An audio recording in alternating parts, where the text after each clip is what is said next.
announce the next effort that Republicans are putting forward to return a significant chunk of the surplus that now sits in Madison back to the taxpayers of Wisconsin.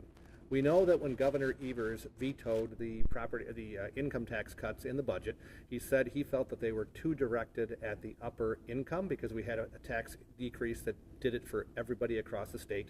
So what you're seeing today is we heard Governor Evers' message. We wanted to make sure that we offered a tax cut that he would sign, which is why you'll see by the details my colleagues are going to offer today, our income tax cut is focused on that third bracket, and we are also going to have a reduction in retirement income taxes so we can keep more seniors from moving to another state for 6 months and a day, which was one of the goals of the Republican budget that passed earlier this year. So with that, I'll turn it over to my colleagues who'll talk about the details, and then we'll take questions at the end. Representative Kotzma.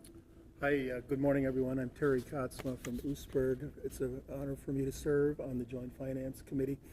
And when we were working on the budget, one of the issues that I heard a lot about was the surplus. I recall particularly one gentleman who said, I'm getting close to retirement, and when I retire, I'm moving out of the state of Wisconsin. I said, what are you talking about? He says, well, the taxes are just too high. So what's intriguing about this plan that we're announcing today is an exemption from retirement income for single people up to $100,000 of retirement pay, and for married people up to $150,000. This amount will make us competitive with 4 other states that don't tax retirement income, including our neighbors, Iowa and Illinois, and that joins 9 other states that don't tax income altogether. And the other component of this is the middle class tax bracket of going from 5.3 to 4.4. That's going to take the people with incomes from about 13,000 to 300,000, and for married people from 18,000 to 405,000. So this is the majority of the income people that we have. So I'm excited to announce this program today, and we look forward to getting this signed and getting this done. So the total cost of this is close to $3 billion. 2/3 of it is the income tax cut, and about 1/3 of it is the retirement pay. So I don't know if any of my colleagues have any other comments. Good morning, State Representative Amanda Nedweski from the 61st District down in southeast Wisconsin. Recently, I was at the Kenosha County Fair enjoying a fresh chocolate milk in the dairy barn, and Mr. and Mrs. Johnson from Pleasant Prairie came over to say hi with their new grandchild, Parker. And as I was holding Parker and saying, gosh, Parker, I can't wait to see you next year at the fair walking around, Mrs. Johnson said, oh gosh, Amanda, we're not going to be here next year. You're not going to see Parker at the fair because we're moving to Florida. And our daughter and her husband and Parker are coming with us. And I said, well, I'm really going to be sad to leave you. You've been here for 35 years. You know, these multi-generational families are the lifeblood of our communities. And I really don't want to see them go and change the landscape of Wisconsin. And I asked why they're leaving, and like Representative Kotzma said, they said the taxes are just too darn high, and we can get more for our dollar in another state. So this middle class tax cut and the tax exemptions on retirement are the kind of thing we do need to keep people here in Wisconsin. They are in response to failed economic policy from the Biden administration, and I'm really hoping that this is something that will work to keep people in our state moving forward.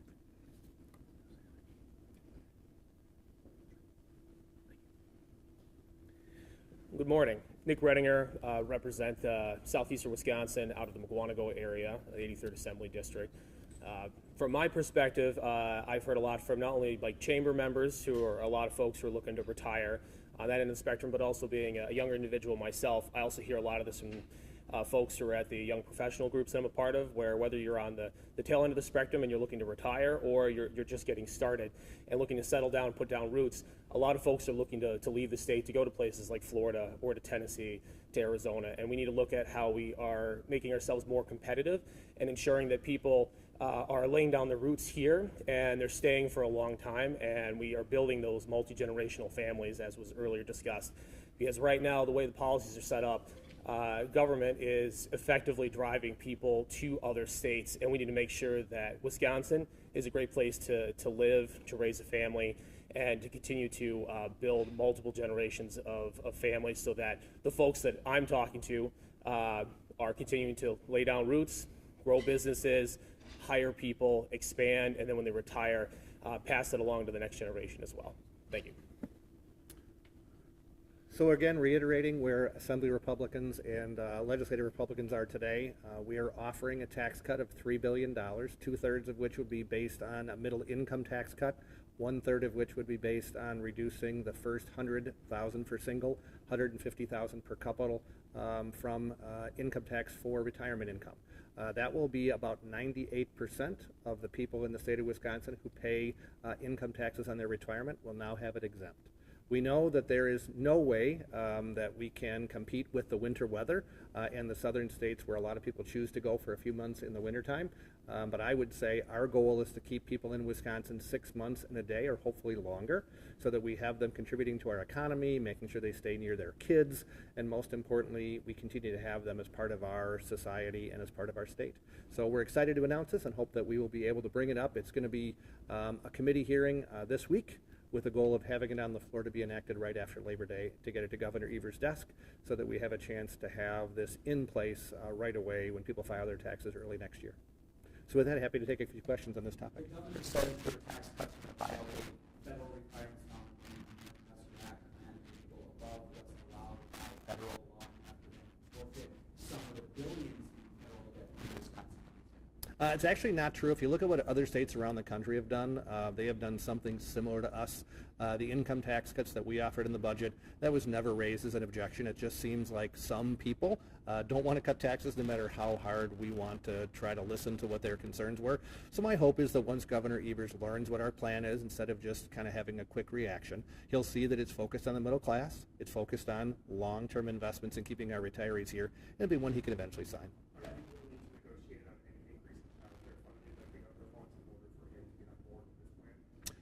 So the governor's plan on child care is kind of a one-time fix, which really does not address the underlying problems, because the problem is, number one, our regulations are significantly more restrictive than even states around us, which would make it easier to have more kids in child care. Number two, we need to make sure that we have more people in an easier licensure process to be able to go forward. So we're going to offer a package of bills after Labor Day, which will focus on our child care plan. But today, we want to make sure that we focus on the most important thing to us, and that's keeping more money in the hands of every single person who lives in Wisconsin, as opposed to picking out a few winners and losers for a short amount of time with the same problem occurring 6 months or 12 months from now. Have you individually asked whether it would be possible to make these cuts without jeopardizing the ARPA money? I believe that we have, do you know, Representative Katzma, I think? Yep. Well, I know that other states, there's many states that are cutting taxes, and it has not been an issue there at all. So we are confident that it won't be an issue. You have a memo. I'm sorry? Like Iowa, for example? You have a memo from the Fiscal Bureau on this issue yet? Not in my possession, no. Are you asking for it? We'll ask for it. I mean, I'm very confident. I mean, I am very confident that we will meet the statutory requirements. We know, again, that this was not raised. The tax cut that we are offering today is smaller than the one that was in the budget that was adopted that was vetoed by Governor Evers. So it certainly wasn't cited as one of his reasons for the veto. And if now he's bringing up a new issue, I have a feeling that it's a red herring, but we'll have to wait and see. We have had discussions with Senate Republicans. I think they are generally in line with where we are. They want to reduce taxes. They agree that focusing on the middle income tax cut and also on retirement is a good strategy for us to get it signed. We know Governor Evers wants to spend the money. We want to give it back to the taxpayers. I think we're aligned with all Senate Republicans on that. On the special session, are you expecting to bring forward the Republican on child care funding at that instance during the special session? Republicans will offer a plan on child care funding. It'll be mostly focused, again, on regulatory reform and ensuring that we have long-term sustainability in the system, not just dumping one-time money thinking that that would fix the problem, because it won't. But we certainly are going to be announcing that. It might not be on the 20th that we take it up, but we'll certainly be taking it up sometime in the near future. The governor said that he didn't want to make it a one-time thing. It was during the pandemic. He wants to make it a permanent thing. That's why he was asking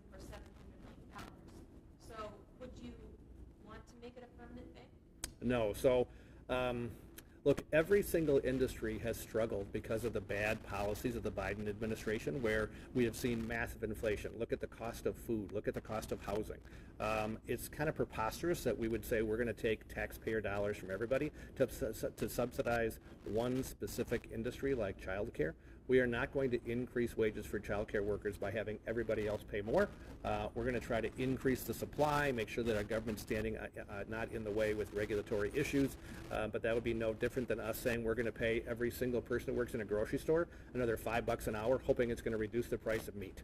That doesn't necessarily work that way, and I guess it's basic economics that we're not going to take that as a long-term solution. Well, given your view on, excuse me, what's your view on the Supreme Court and the email back and forth, and is impeachment a possibility of the new justice? Well, I would start by saying I have always respected the three branches of government. I have been incredibly fortunate that for the past dozen years that I've been Speaker, the Supreme Court has said it's up to the legislature to set their own rules, to run the legislature as they see fit as a co-equal branch of government. I would say it's the same thing about the way that the Supreme Court runs. I'm not a lawyer, but the plain reading of the language says the Chief Justice should have most of these responsibilities. I think it's really a shame that the liberals take over and instantly try to change dozens of years of precedent to further their political agenda, not the agenda that they were supposedly elected on. But that really seems to me to be mostly an internal struggle inside the court as to how they operate, as opposed to one that the legislature will choose to get involved in. Well, what I've said before is, imagine that all of us are a judge and we read in the newspaper that a murder was committed. And instantly you say to people, geez, it looks to me like this person is guilty. I certainly would think if I was the judge, I would probably find them guilty, but that's just my personal feeling. And then literally a few days later, you're found out to be the judge on the case and expected to sit there and be an independent judge, having already prejudged the case. I think anybody watching at home would instantly say, well, that's not fair. How can you be an independent jurist if you start up by saying the person is guilty, but trust me, I'll put my bias aside and still be a fair representative? You can't do that. So my hope is we still will see the Supreme Court justices who have prejudged cases saying that's not right. It's not the way our system of justice in America has ever operated, where you prejudge a case, and that they will recuse themselves from any potential case where they would be involved. If not, to me, that is a pretty clear violation of the way that all of America works, as opposed to not prejudging cases, and it would be one we'd have to discuss. I don't know. We have to wait and kind of see what happens. But common sense would say, if you've already prejudged the murder case, you wouldn't be the person who sits and tries to say that you're an independent jurist. If you prejudge any case, common sense would say you should take yourself off, do what's right, take a step back and say, I shouldn't have done that, and allow the system to move forward. So hopefully they will. Thanks for being here today. Appreciate it very much.